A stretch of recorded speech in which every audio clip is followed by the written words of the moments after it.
The Nintendo Switch 2 has finally officially been shown off with exclusive titles, a release date, but no price.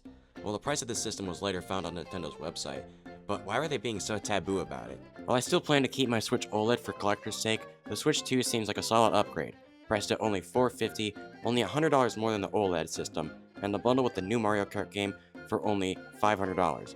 Some people are a bit miffed that some games are now $80 to $70. Pre-orders were originally set for April 9th, but have been delayed due to tariffs. Not to get political, but if the price increase happens, then that's gonna suck. Meaning that $80 to $70 games were Nintendo's own doing. Some people find this greedy, but let's just hope for the best. It'll be interesting to see if this sells more than the original Switch, since the original Switch has surpassed the PlayStation 2 and is just behind the DS as the best-selling console of all time. But enough about sales and prices, let's talk about the games. Mario Kart World. This game looks amazing. An open-world Mario Kart game, 24 racers on each track. It seems that you can play as any character in almost anything from the Mushroom Kingdom. Hammer Brother, Charge and Chuck, a cow. I really hope they add every previous racer from the series. Mario Kart 8 Deluxe took forever to do that with DLC last year, but let's hope they make this game the biggest roster yet. More info will be revealed with a direct on April 17th. The game releases on June 5th, the same day as the Switch 2. I'm definitely looking forward to this. Metroid Prime 4 is another game that I'm excited for. It was announced in 2017, and the game is finally releasing this year for Switch 1 and 2, but no release date. Why? Whatever. I mean, I really hope we can get Prime 2 and 3 remastered as well. The first game got a remaster. Hell, before Pikmin 4 came out, they released Pikmin 1 and 2 in a combo pack and Pikmin 3 Deluxe. Hopefully Metroid Prime 4 will be worth the wait. Let's talk about the third parties. Nintendo is hitting it out of the park here. Final Fantasy VII Remake, Cyberpunk 2077, EA Sports Games, Street Fighter 6, Elden Ring, Tony Hawk Pro Skater 3 and 4 Remake showing off a SpongeBob collab for like 3 seconds, what? A new exclusive game from FromSoft, who made Elden Ring and Bloodborne. These games are gonna be huge for Nintendo, and the best part is, no cloud editions. On Switch 1, big games like Resident Evil or Guardians of the Galaxy had cloud editions, meaning that the game's file sizes were too big and needed an internet connection to play, which is the complete opposite of what the Switch is, being able to take these games on the go with ease. Now these games are on a special type of cartridge. These games are called game key cards. Regular Nintendo Switch 2 cards hold up to 64 GB, as opposed to the Switch 1 being 32 GB. But a game like Street Fighter 6 is only 50 GB. It seems strange. You've got 14 GB left of space.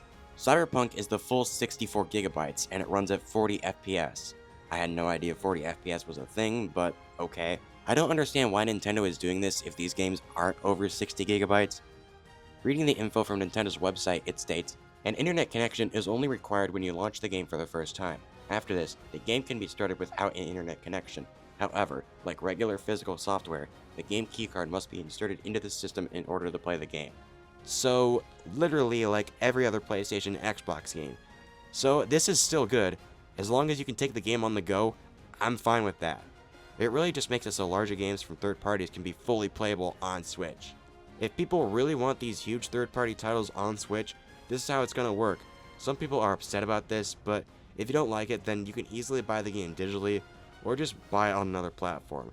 I myself am definitely gonna try this, as many of these games I've never played. The specs of the Switch 2 are better, 4K when docked and 1080p when in handheld mode.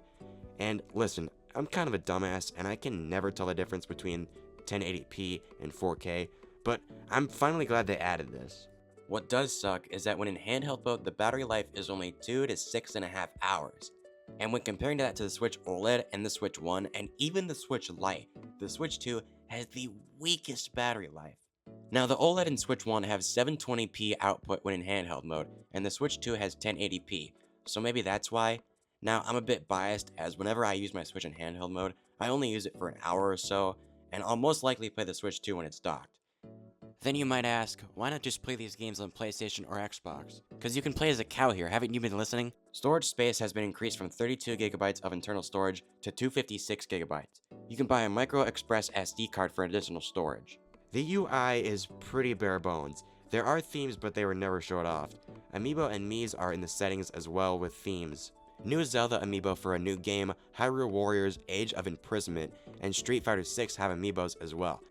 On March 27th, before the Nintendo Switch 2 Direct, Nintendo held a separate Direct going over Switch 1 games. One game that was featured was a new Tamagotchi Life game. Mii's and Amiibo should just be on the homepage instead of being kept in the settings. Nintendo has made it clear that the Switch 2 isn't just an improved Switch, developing the system from the ground up, packing in new features like magnetic Joy-Cons and mouse controls for games. The first game that shows off these features is in a tech demo called Welcome Tour, a game that has mini games that teach you the ins and outs on how the system works that you have to pay for. Now, this is a download-only game, but come on, I mean, the PS5 is a free tech demo. On the Japanese website, it is 990 yen, which is $7. I don't know why they couldn't just give out this game for free, but whatever. Maybe it's a game that not every fan will play, but I mean, whatever. Another tech demo is Drag X Drive, or Drag and Drive, however you want to say it. A basketball game with robots in wheelchairs. Weird concept, but okay.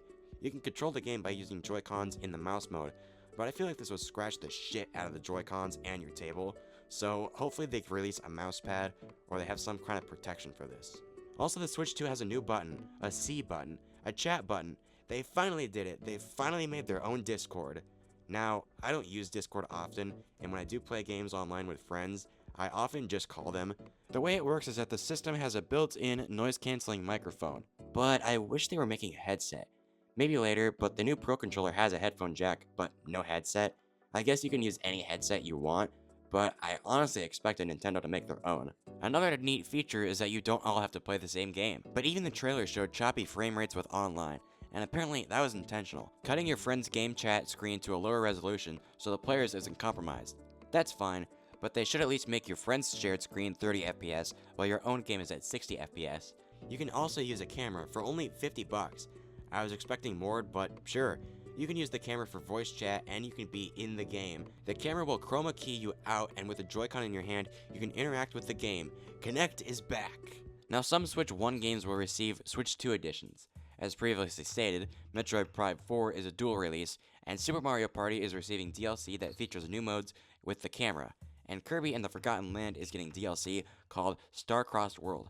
Both are retailing for $80, and I guess that's fair if they're charging $20 for DLC.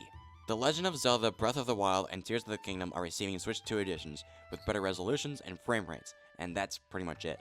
I'll admit I've been wanting to dive back into these games, and both are receiving Switch 2 physical editions for $70. I guess if you don't have the games already, but Breath of the Wild was a launch title for the Switch 1 and sold over 32 million units, and Tears of the Kingdom still retails for $70. It's neat, but unnecessary. The only real add-on is that with the Nintendo Switch app, you can use a new feature called the Zelda Notes that help you navigate through the game, which is the opposite of these games as it's all about exploration. If you have a Nintendo Switch Online subscription and either copy of the game on Switch 1, the enhancement is free. Other than that, most Switch 1 games are backwards compatible, and they also accidentally showed Yoshi's Woolly World, which is not on the Switch 1. So did they accidentally leak this, or did they mean to show Yoshi's Crafted World? Either way, Woolly World is a way better game. Nintendo Switch Online finally added GameCube games. GameCube is infamous for its value, and games are up to $100 on eBay. But now it's finally on the Switch. Only 3 games added at launch: The Legend of Zelda Wind Waker, Soul Calibur 2, and F-Zero GX, and a GameCube controller is coming out with it too, both launching on the same day as the Nintendo Switch 2. But I am really surprised that Super Smash Bros. Melee isn't one of the first games they're releasing for the service. One of the biggest GameCube games, and it's not even on the list of future games. Double Dash was omitted too. Maybe these games that were shown off here will be on NSO this year, and Melee and Double Dash along with others next year. Speaking of GameCube, Kirby's Air Ride is getting a sequel after 20 years. I never played the original because, well, look at these prices. I was half expecting Kirby to ride on the Air Star and crash into a Super Smash Bros. Stage, but that didn't end up happening. Kirby Air Riders looks amazing. The trailer looks like a movie, and I'd be amazed if this is actual in-game graphics. Either way, I can't wait to play it, and hopefully they add the original to NSO before the sequel comes out. And finally, the biggest announcement, at least for me, is a brand new 3D Donkey Kong game. Donkey Kong Bonanza releases in July, and it looks amazing. And if you notice in the Mario Kart World trailer, all of the characters have a new art style, and DK Bonanza uses that art style too, and it looks great. While Nintendo isn't revealing who's behind the development of DK Bonanza, it looks very similar and the same style as Super Mario Odyssey. And can I just say, it is wild to me that we have not gotten a sequel to Odyssey. So many other games on Switch have gotten sequels. You could say Bowser's Fury is a new 3D Mario game, but I don't really count it since it was an add-on to the Super Mario 3D World port. Now, as previously mentioned, the price of the games have increased. Most Switch 1 games retail for $60, but when Tears of the Kingdom came out in 2023, it was sold for $70, and despite that, it sold over 21 million units. But will a $10 increase really do well for sales? Mario Kart World is $80, and it's actually cheaper to buy the bundle. I honestly wish this bundle was the only option because Mario Kart 8 Deluxe being the highest selling Switch 1 game is impressive since it's essentially a Wii U game. If they have about 90 days before tariffs and other territories happen, Nintendo could regain trust in consumers and slash the price. Selling the base console for $350 and the Mario Kart World bundle for $400, and having Welcome Tour pre-installed on each system. Honestly, I find that super unlikely, but it would be a smart thing for them to do.